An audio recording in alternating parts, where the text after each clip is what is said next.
부모가 큰 수술을 하는데 놀러 가는 놈이 어디 있어? 생각이 있냐 없냐? 우리가 가라고 해도 취소하거나 적어도 미루기는 했어야 할 거 아냐? 솔직히 아버지 때문에 마음 진짜 불편해요. 그냥 다녀오라고 해주실 수도 있잖아요. 위암은 솔직히 생존율 진짜 높아요. 90%가 넘어요. 말기도 아니고 일찍 발견한 편이잖아요. 그러면 수술하면 거의 일상 회복할 수 있대요. 그거 잘라내면 남은 고쳐줘도 평생 밥 먹을 때 불편하게 살아야 될 수도 있는 거야. 아, 알아요. 알죠. 근데 제가 여행 안 간다고 수술이 더 잘 되는 건 아니잖아요. 네 엄마 무서워서 맨날 조용히 운다. 잠도 계속 설치고 말이야. 너희 얼굴 못 보게 될까봐 무섭다고 하는 사람이야. 근데 자식이란 놈이 어떻게 그렇게 매정하게 말하냐. 여행 그까짓 거 언제든지 갈 수 있는데 좀 미루면 안 되는 거냐? 아니, 국내 여행이면 그렇게 했죠. 엄마한테는 제가 잘 말씀드렸어요. 오늘 이야기 속 주인공은 63세 강경찬 씨입니다. 그리고 그녀의 아내와 아들 며느리에 관한 이야기이죠. 강 씨의 아내는 위암 진단을 받았습니다. 말년에 행복하게 오순도순 살자 대화를 나누었던 것이 무색하게 강 씨 부부는 큰 시련을 맞게 되었습니다. 아무리 희망적인 얘기를 들어도 불안했고 웃으며 TV를 보다가도 순간 부부는 말이 없어졌습니다. 자신과는 다르게 건강한 음식을 좋아하던 아내였는데 왜 하필 아내가 암에 걸린지 몰랐습니다. 강 씨는 아내 앞에선 의연한 척했지만 뒤에선 남몰래 눈물을 훔친 적도 있었습니다. 하지만 자식의 마음은 다른 듯 했습니다. 부모가 암에 걸려도 일이 먼저였고 수술을 한다고 해도 미리 예약해 놓은 여행이 먼저였습니다. 아무리 말기가 아니라지만 어떻게 이렇게 무신경할 수가 있는지 몰랐죠.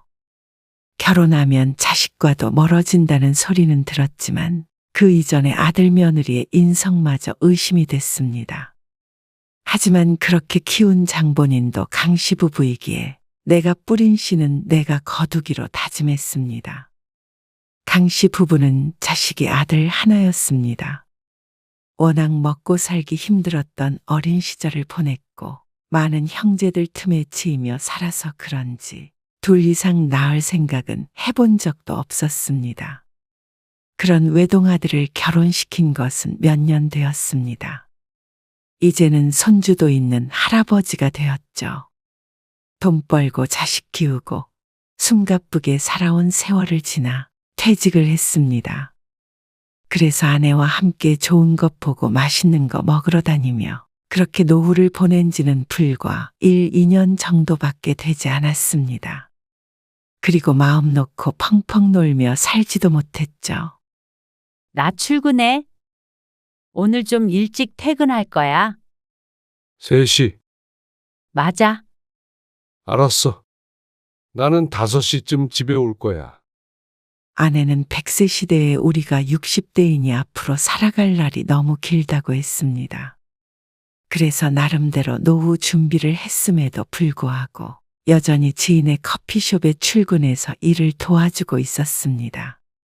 좀 편히 살았으면 하는 마음도 있었지만 강 씨 또한 퇴직 전부터 준비했던 부동산 투자 일을 조금씩 하고 있었습니다. 수빈이 이번에 재롱잔치 하는 거 영상 봤어? 아니? 안 보내주던데. 이것 봐. 우리 손주밖에 안 보이네. 저녁에 집에서 식사를 하다가 아내가 휴대폰을 켜서 손주의 동영상을 보여줬습니다. 귀엽네.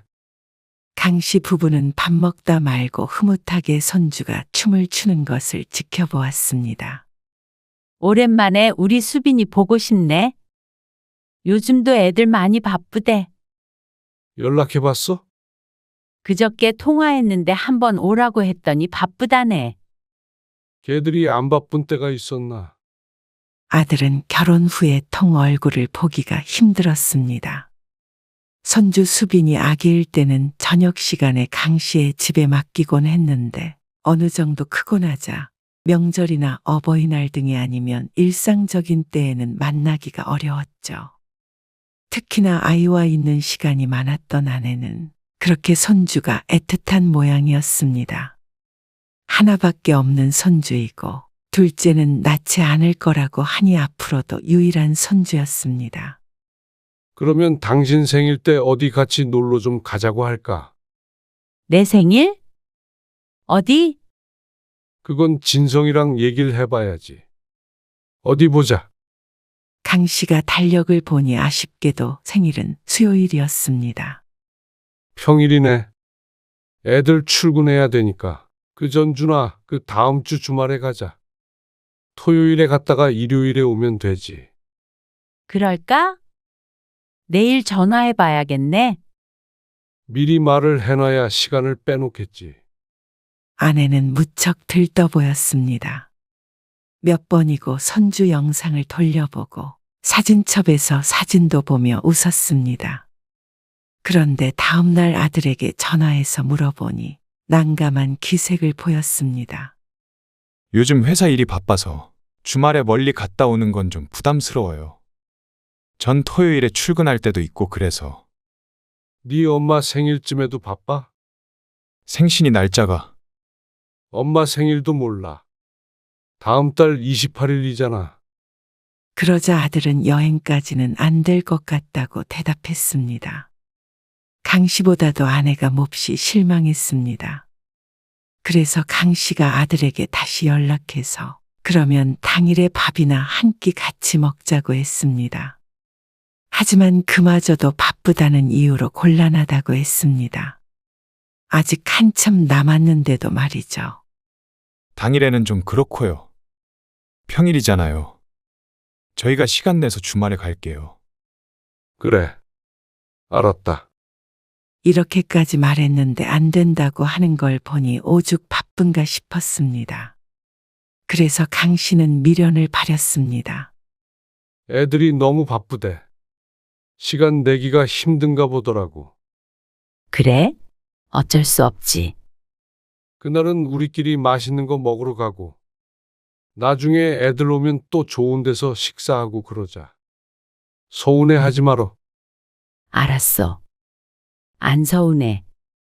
그런데 얼마 뒤에 아들네가 해외여행을 가기로 되어 있다는 소식을 듣게 되었습니다. 아내의 생일이 지나고 얼마 안 있어서였습니다. 미리 계획을 했던 모양이었지만 내심 서운한 기분은 들었습니다. 그렇게 바빠서 주말에 여행도 못 가고 평일에 밥 한 끼도 못 먹는다더니 며칠 동안 쉬어야 하는 해외여행은 간다는 말이었습니다. 아내도 그 말을 듣고는 겉으로 표시는 안 했지만 상심하긴 한 모양이었습니다. 가끔씩 허공을 보며 한숨을 쉬기도 하고 외롭다는 말을 하기도 했습니다. 남편이 있는데도 외롭다는 걸 보면 자식 때문인 것 같았죠. 그러던 어느 날이었습니다. 밥 먹어요. 나 혼자 먹어? 아내가 불러 부엌에 갔더니 밥이 하나밖에 없었습니다. 강 씨가 의아하게 묻자 아내가 배를 손으로 문지르며 말했습니다. 나는 소화가 잘 안 되는 것 같아서. 아침에 별거 안 먹었잖아. 근데 어젯밤에 먹은 것 때문인가? 얹힌 것 같은 기분이라 별로 안 먹고 싶네. 약은 먹었어? 소화제 먹었지? 그래도 조금이라도 먹어봐. 아예 아무것도 안 먹으면 배고파서 어떡해. 물 말아서 조금 먹을까? 그래. 그렇게 아내는 간단하게 점심 식사를 했습니다. 반찬도 이것저것 먹지 않았죠. 그런데 오후에 아내는 배를 부여잡고 있었습니다. 아니, 배가 그렇게 아파? 그러네. 진통제도 먹어봐. 강 씨가 찬장에서 약을 꺼내서 주며 말했습니다. 아니, 그러지 말고 병원에 가보자. 무슨 병원이야? 약 먹고 좀 쉬면 되겠지? 위험이면 진통제로 안 돼. 그건 아닌 것 같아. 뭐 먹고 얹힌 것 같아? 그런데 그 뒤로도 아내는 종종 식사를 하면 배를 움켜잡곤 했습니다. 그래서 결국 며칠 뒤에 아내를 끌고 병원에 갔죠. 아무튼 그 고집 때문에 고생만 했잖아. 어차피 올 병원인데 진작 왔으면 덜 아팠지. 금방 나을 줄 알았지 뭐. 위험이나 위궤양일 거라고 생각하고 다소 가벼운 마음으로 내시경을 했습니다. 그런데 내시경 결과 암일 가능성이 있다고 조심스레 말하는 의사의 말에 머리가 고장난 듯 생각을 이어갈 수가 없었습니다. 아내를 보니 놀란 얼굴을 하다 갑자기 눈시울이 붉어졌습니다. 겁에 질린 것이 눈에 훤히 보였죠. 의사 선생님, 뭐가 잘못된 것 같은데요. 저희 아내가 평소에 고기 이런 것도 잘 안 먹어요. 나물 좋아하고요. 아직 확실한 건 아니고요. 조직 검사를 해봐야 해요. 아닐 가능성도 충분히 있습니다. 그 말에도 강 씨 부부는 안심할 수 없었습니다. 조직 검사를 한다는 것 자체가 문제가 있다는 말이었으니 말이죠. 그런데도 강 씨는 의연해야 했습니다. 아내의 상태를 보니 곧 땅굴이라도 파고 들어갈 것처럼 절망에 차 있었습니다. 위궤양 같은 거겠지. 당신이 무슨 암이야? 그리고 의사도 혹시나 해서 검사해보는 거라고 했잖아. 강 씨는 조직 검사 결과를 기다리며 아내를 달랬습니다. 그 시간이 길지 않았지만 강 씨 부부는 유달리 시간이 천천히 흐르는 것 같았고 불안과 고통 속에서 지내야 했죠. 아내는 이미 암에 걸린 것처럼 가끔 눈물을 비추기도 했습니다. 아내는 속이 좀 안 좋은 걸 제외하고는 다른 증상이 없었습니다. 강 씨는 밤마다 누워서 휴대폰으로 위암에 대해 검색을 해보았습니다. 근데 발견하기 전까지 별다른 증상이 없는 것은 대부분 그런 듯 했습니다. 그리고 아내가 없을 때 지인에게 전화해서 이것저것 물어보기도 했습니다. 아내가 암이 아닐 거라는 희망을 갖고 싶어서였는데 결국 얼마 뒤에 아내는 위암 진단을 받았습니다. 강 씨는 낙담했지만 그래도 그 안에 희망은 있었습니다. 수술도 할 수 있고 진행이 많이 되지 않은 것으로 여겨진다고 했습니다. 내시경상 전이되었을 가능성도 낮다고 했죠. 위는 일부 절제해야 하겠지만 완치율이 높다고 했습니다. 그 외에도 눈물을 흘리는 아내에게 의사는 좋은 얘기를 많이 해줬습니다. 강 씨는 혹시 몰라 의사가 하는 말을 휴대폰으로 전부 녹음해 두었습니다. 친절한 의사를 만나서 참 다행이라고 생각했죠. 강 씨는 남몰래 가슴을 쓸어내렸습니다.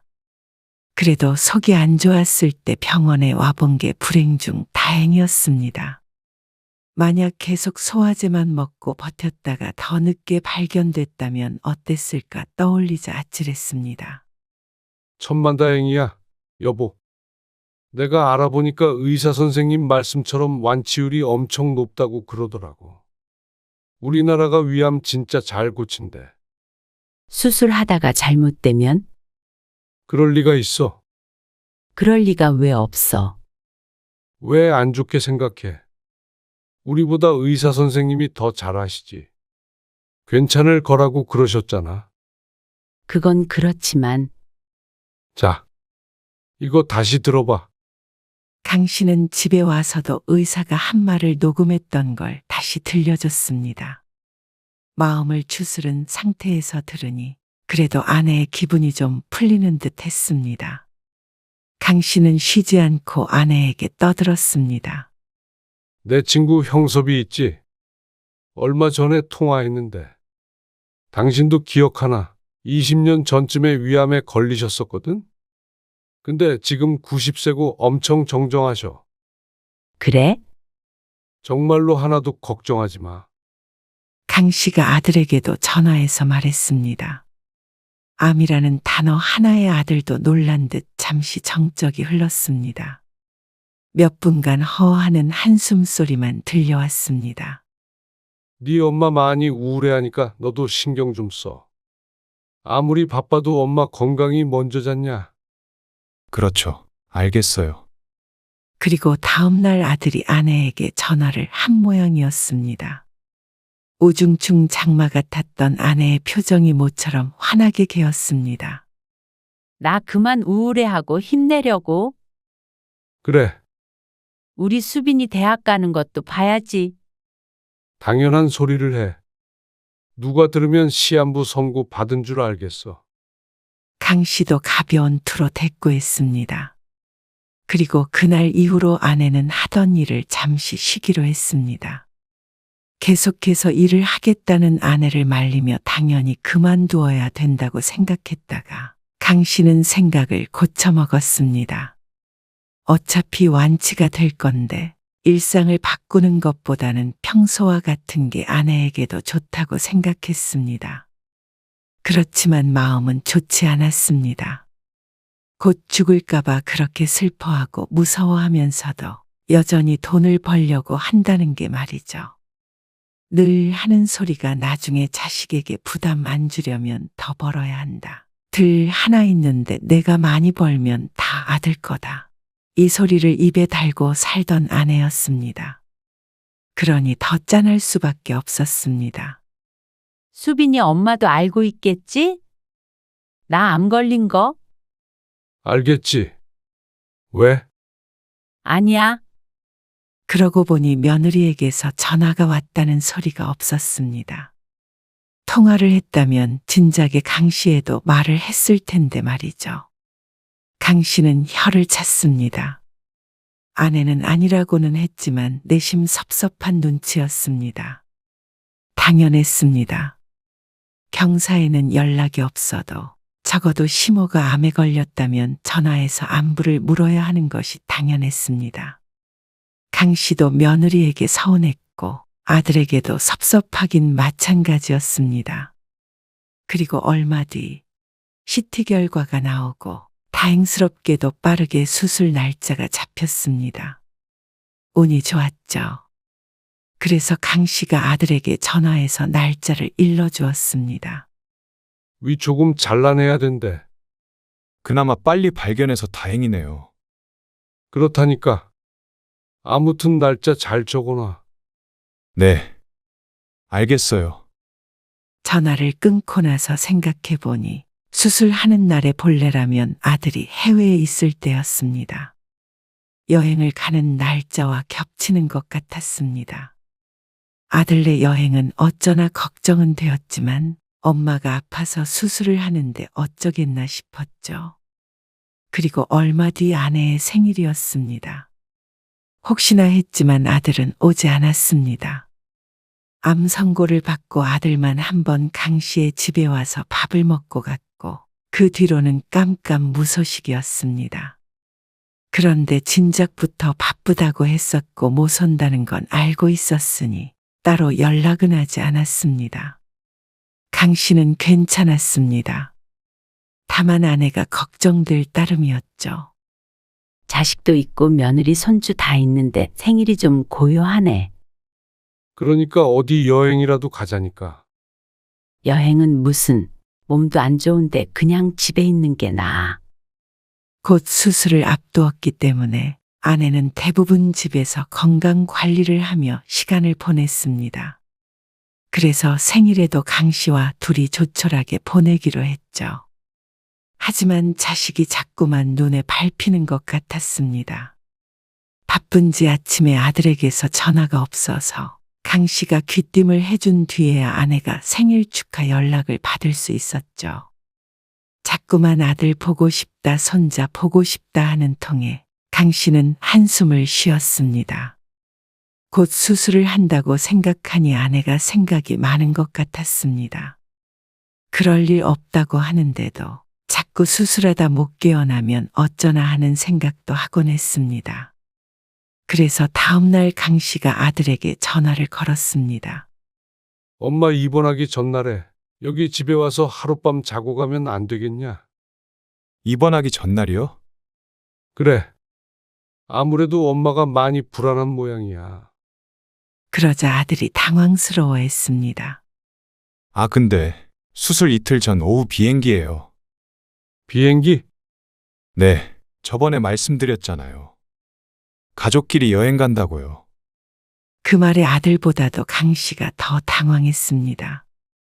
당연히 수술 날짜와 겹치기에 여행은 취소할 거라고 생각했으니 말이죠. 서로가 서로에게 당황한 가운데 강 씨가 아들에게 다시 물었습니다. 여행이 가겠다고? 그거 이제 와서 취소를 할 수가 없어서요. 위약금도 많고 수빈이랑 수빈이 엄마도 엄청 기대하고 있어요. 수빈이 엄마 애 키우느라 신혼여행 이후로 처음 해외로 가는 거라서 들떠 있어가지고. 아들이 말끝을 흐렸습니다. 강 씨는 뭐라 대꾸할 수가 없어서 침묵을 지켰습니다. 그러자 아들이 계속해서 변명을 했습니다. 잠자코 듣고 있던 강 씨가 아들의 말을 끊고 얘기했습니다. 그래도 다른 것도 아니고 수술이잖아. 생일에 못 오는 것을 가지고 뭐라고 한 적은 없었습니다. 하지만 위암 수술은 다른 문제였습니다. 차라리 조금 미루면 어떠냐? 아, 그게 날짜를 미룰 수가 없어요. 취소했다가 다시 해야 되는데 위약금이. 위약금 내가 주마. 자꾸만 꺼내는 돈 얘기에 강 씨가 대꾸했습니다. 지금 그게 중요한가 싶었죠. 그러니까 아들도 더는 할 말이 없는지 곤란한 듯 대답했습니다. 일단은 알겠어요. 수빈이 엄마랑 상의해 볼게요. 전화를 끊고 강 씨는 한참을 심란함의 일이 손에 잡히질 않았습니다. 설마 아들네가 여행에 갈까 싶었습니다. 상의를 해본다고 했으니 아내에게는 굳이 얘기하지 않았습니다. 위약금이 얼마가 나온들 강 씨가 지불할 의사가 있었습니다. 그런데 수술이 다가오자 아들에게서 전화가 왔습니다. 휴대폰에 뜬 아들의 이름을 볼 때부터 불안했습니다. 그리고 역시나 아들은 기가 막힌 말을 했습니다. 오늘 아침에 엄마랑 통화했어요. 무슨 통화? 엄마가 저희 여행 다녀오라고 그러시던데요. 아내가 가지 말라고 붙잡을 리가 없었습니다. 그걸 또 아내에게 전화해서 가도 될지 상의를 한 건지 허락을 받은 건지 모르겠지만 어쨌거나 아들의 행동이 참 황당했습니다. 수술 끝나고 다음날 오전에 돌아오거든요. 오후에 병원으로 갈게요. 마음의 짐을 덜은 듯 아들의 목소리가 사뭇 가벼웠습니다. 금방 40 되는 놈이 생각이 이렇게 짧은지 몰랐습니다. 제 엄마가 걱정도 안 되는 모양이었죠. 입장을 바꿔서 아들이 위암 수술을 하는데 부모인 강 씨 부부가 해외여행을 간다고 하면 잘도 좋아하겠다 싶었습니다. 너 내가 위약금도 준다고 했잖냐? 그래서 엄마한테 말하니까 그냥 다녀오라고 하셨어요. 그걸 엄마한테 왜 전화를 해서 물어봐? 다녀오라는 소리가 듣고 싶었던 거 아니냐? 그건 아니고요. 강 씨는 이제는 화를 내지 않을 수가 없었습니다. 계속 참기만 하니 아들이 알아듣질 않는 것 같았습니다. 부모가 큰 수술을 하는데 놀러 가는 놈이 어디 있어? 생각이 있냐 없냐? 우리가 가라고 해도 취소하거나 적어도 미루기는 했어야 할 거 아냐? 그러자 아들은 오히려 한숨을 푹 쉬며 말했습니다. 솔직히 아버지 때문에 마음 진짜 불편해요. 그냥 다녀오라고 해주실 수도 있잖아요. 아들은 당연히 여행을 취소해야 된다고 생각하는 강 씨에게 불만이 있는 듯 했습니다. 그러면서 하는 소리가 강 씨의 가슴을 후벼 팠습니다. 위암은 솔직히 생존율 진짜 높아요. 90%가 넘어요. 말기도 아니고 일찍 발견한 편이잖아요. 그러면 수술하면 거의 일상 회복할 수 있대요. 어떤 사람은 맹장 수술이랑 비교하기도 하던데요. 어떤 정신 나간 놈이 위를 잘라내는 수술이랑 맹장 수술을 비교해? 아니, 말이 그렇다는 거죠. 그거 잘라내면 남은 고쳐줘도 평생 밥 먹을 때 불편하게 살아야 될 수도 있는 거야. 아, 알아요, 알죠. 근데 제가 여행 안 간다고 수술이 더 잘 되는 건 아니잖아요. 말문이 턱 하고 막히는 기분이었습니다. 대단한 효자는 아니어도 이런 불효막심한 말을 하는 아들은 결코 아니었습니다. 그놈의 여행이 뭐라고 부모 수술날에도 곁을 떠나 있어야 하는지 도무지 이해할 수가 없었습니다. 어쩌면 이렇게 매정할 수 있는지 몰랐습니다. 네 엄마 무서워서 맨날 조용히 운다. 잠도 계속 설치고 말이야. 너희 얼굴 못 보게 될까봐 무섭다고 하는 사람이야. 근데 자식이란 놈이 어떻게 그렇게 매정하게 말하냐. 여행 그까짓 거 언제든지 갈 수 있는데 좀 미루면 안 되는 거냐? 아니, 국내 여행이면 그렇게 했죠. 엄마한테는 제가 잘 말씀드렸어요. 부모 속을 이렇게도 몰라주는 자식이었습니다. 아마 아내에게도 헛소리를 짓거렸을 것 같았습니다. 강 씨는 아내가 아들과 통화한 사실을 까맣게 모르고 있었죠. 속으로만 앓고 있을 아내가 참 딱했습니다. 이런 걸 자식이라고 보고 싶다고 하는 아내이기 때문이었습니다. 다른 수술 같았으면 저도 안 가요. 근데 이건 잘못될 일 별로 없대요. 다녀와서 집 놓고 바로 병원으로 갈게요. 생존율이 가장 높은 게 위암이라는 아들. 그러니 걱정하지 말라고 위로하려는 게 아니고 그래서 별거 아니라는 듯이 말하는 아들에게 화가 났습니다. 어떤 말로도 결정을 바꿀 것 같지 않아 강 씨는 더는 대화하지 않고 전화를 끊어버렸습니다. 이만 끊겠다는 말도 아까웠습니다. 그리고 나서 저녁에 아내에게 물어보니 아내가 괜찮다며 웃었습니다. 미리 예약한 거를 못 가게 하면 안 되지. 그 말에 강 씨는 가슴을 퍽퍽 내리치고 싶었습니다. 괜찮을 리가 없었습니다. 자식이 여럿인 것도 아니고 아내의 인생에서 가장 큰 수술이었습니다. 그리고 암이라는 게 얼마나 무서운 병인지 모르는 사람은 없었습니다. 강 씨는 아내보다도 자식 일이 무덤덤한 편이었지만 강 씨가 암에 걸린 상황이었더라도 아들의 말에 서러웠을 것 같았습니다. 그런데 아내 성격에 속이 문드러지지 않고 못 베길 것이었습니다. 그리고 아들은 정말로 아내가 수술한 날 오지 않았습니다. 기어이 여행을 간 모양이었습니다. 과연 맘 편히 여행을 즐길 수 있을까 싶었습니다. 그런데 매정하게 말하던 아들의 모습을 떠올리니 부모는 뒷전이고 좋은 시간을 보내고 있을 수도 있겠구나 싶었습니다. 강 씨는 더 이상 아들에게 기대하는 것도 없었습니다.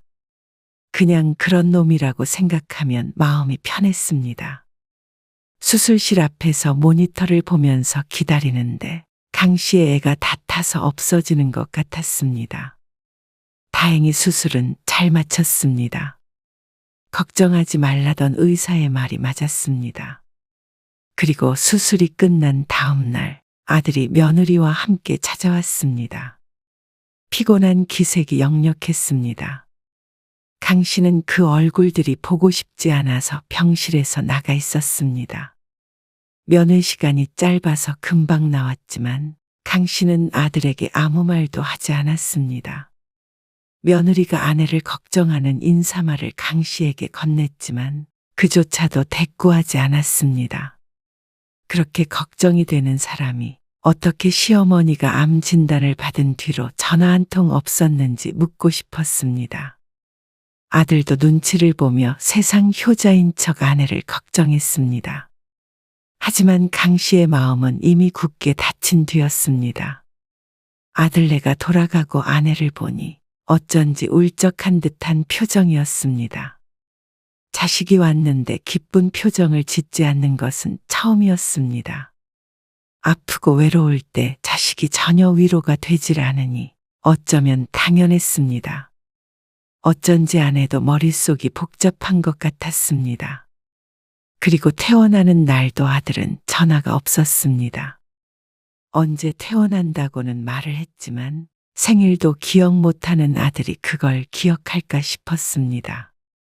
얼마 뒤가 명절이었는데 강 씨 부부는 명절은 아들을 부르지 말고 건너뛰기로 했습니다. 집에 손님이 와도 맞이할 기운이 없기도 했고 자식과의 관계를 재정립해야 할 때라고 생각했습니다. 아내도 그런 강 씨의 말에 동의를 했습니다. 오지 말라고 하니 좋아서 명절에 처가와 놀러간 아들을 보고도 강 씨는 전혀 놀라지 않았습니다. 그리고 얼마 뒤에 강 씨가 아내에게 조용히 말했습니다. 집 이사 가자. 둘이 살기 좋은 곳으로 좀 크게 줄여서.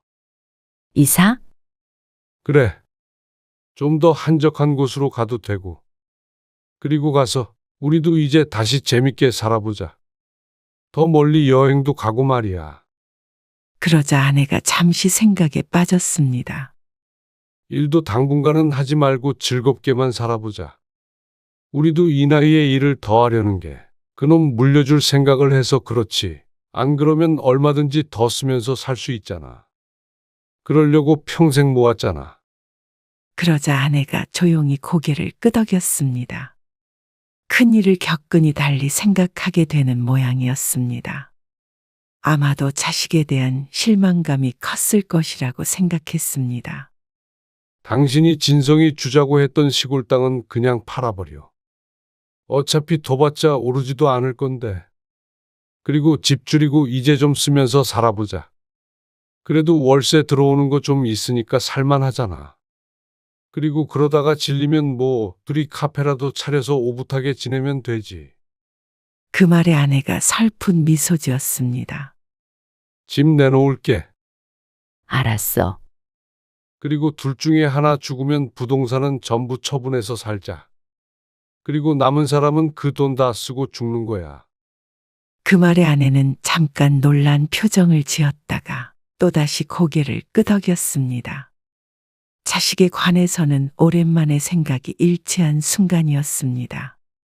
강 씨는 남은 재산 중 한 푼도 아들에게 주고 싶은 마음이 없어졌습니다. 비록 어마어마한 돈은 아니겠지만 그래도 아들에게는 큰 밑거름이 될 수 있는 금액이었습니다. 강 씨 부부도 그렇고 아들도 막연히 당연히 하나밖에 없는 자식에게 갈 거라고 생각하고 살았는데 다른 선택지도 있다는 걸 보여주게 되었습니다. 그리고 그 소식을 들은 아들은 크게 놀랐습니다. 이사를 왜 가세요? 멀리 가시게요? 그냥 인생 좀 즐기면서 살려고 그러지. 그러면서 아내와 했던 얘기를 슬쩍 말하자 아들이 언성을 조금 높였습니다. 아무래도 기분이 상한 것 같았습니다. 혹시 엄마 수술할 때 여행 가서 지금도 그것 때문에 언짢으신 거예요? 수술 잘 됐잖아요. 엄마도 지금 건강하시고요. 말도 안 되는 소리였습니다. 어떻게 수술이 잘 됐다고 끝이라고 생각하는지 몰랐습니다. 이렇게 관심이 없으니 더 이상은 대화를 이어갈 의미가 없었습니다. 앞으로는 너도 너희 인생 살아. 우리도 우리 인생 살게. 그래서 결국 저한테 유산을 안 주시겠다고 말씀하시는 거잖아요. 이럴 때는 아주 잘 알아듣는 아들이 우스웠습니다. 아들은 그 말이 실감이 나지 않았는지 자신도 속상하고 서운하다고 하며 전화를 끊었습니다.